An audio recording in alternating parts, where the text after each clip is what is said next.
दोस्तों मैं इमरान मलिक। दोस्तों आज मैं आपको एक ऐसे कानूनी खेल के बारे में बताने वाला हूं जो पूरी तरीके से लीगल है, लेकिन इसके असर बेहद ही खतरनाक है। एक ऐसा सिस्टम जिसके जरिए आपको पता भी नहीं चलता और लोकतंत्र के अंदर बहुत कुछ बदल जाता है। पिछले कुछ सालों में भारतीय कंपनियों ने हजारों करोड़ रुपए राजनीतिक पार्टियों को दान में दिए हैं, लेकिन असली सवाल ये नहीं है कि पैसा कितना गया। असली सवाल है किसने दिया, किसे दिया और आखिर क्यों दिया। बात करते हैं फरवरी 2024 में सुप्रीम कोर्ट ने एक बड़ा फैसला सुनाया। कोर्ट ने कहा कि इलेक्ट्रॉनिक बॉन्ड संविधान के खिलाफ है, लेकिन आखिर क्यों? क्योंकि नागरिकों को यह जानने का अधिकार है कि राजनीतिक पार्टियों को पैसा आखिर कहां से आ रहा है। उस फैसले के बाद बहुत लोगों को लगा कि अब कॉर्पोरेट फंडिंग बंद हो जाएगी, लेकिन यह सच है कि फंडिंग बंद नहीं हुई, उसने बस अपना रास्ता बदल लिया। यहीं से कहानी में एक नया मोड़ आ जाता है। अब बात करते हैं इलेक्टोरल ट्रस्ट की। ये कोई नई चीज नहीं है, ये सिस्टम सालों से मौजूद था, लेकिन जब ब्रांड बंद हुए तब यही रास्ता सबसे ज्यादा इस्तेमाल होने लगा।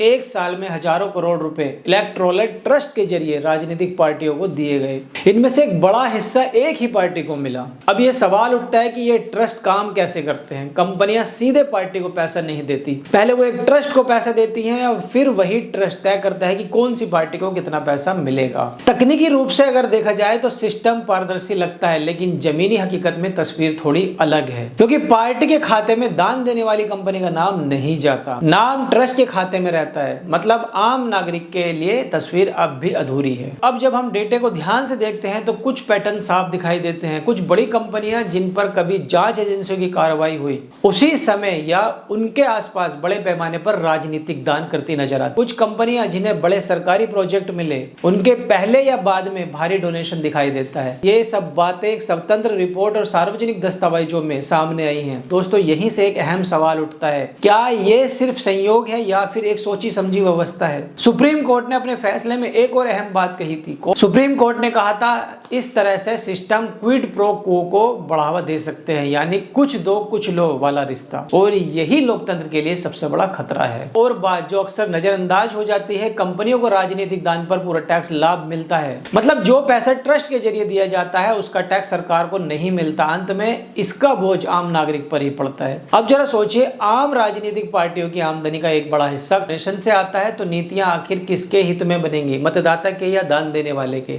जब पार्टियां आर्थिक रूप से बड़ी कंपनियों पर निर्भर हो जाती हैं तो धीरे धीरे नीति निर्माण पर भी उनका ही प्रभाव बढ़ जाता है। अब बात कर लेते हैं, इसमें सबसे अहम नाम निकल कर आते हैं ऊर्जा नीति, इंफ्रास्ट्रक्चर, रियल एस्टेट और हेल्थ सेंटर। हर जगह कॉर्पोरेट हित ज्यादा मजबूत होते चले जाते हैं और आम नागरिक की आवाज पीछे छूट जाती है और सिस्टम पूरी तरीके से लीगल हो सकता है, लेकिन क्या ये लोकतंत्र है? और यही असली सवाल है आज का। आज इलेक्टोरल बॉन्ड बंद हुए, कल और कोई स्कीम आ सकती है। नाम बदलेगा, रास्ता बदलेगा, लेकिन खेल चलता रहेगा। आम नागरिक सवाल नहीं पूछेंगे तो हमारे हाथ में आखिर क्या है? हम सवाल पूछ सकते हैं, हम पारदर्शिता की मांग कर सकते हैं, हम अपने प्रतिनिधियों से पूछ सकते हैं कि उनकी पार्टियों को फंड आखिर कहां से मिलता है। लोकतंत्र में असली ताकत वोट की होती है, ना कि किसी चेकबुक की। ये आपकी लोकतंत्र है, इसे समझना, सवाल करना और बचाना ये हमारी जिम्मेदारी। आज के लिए फिलहाल इतना ही।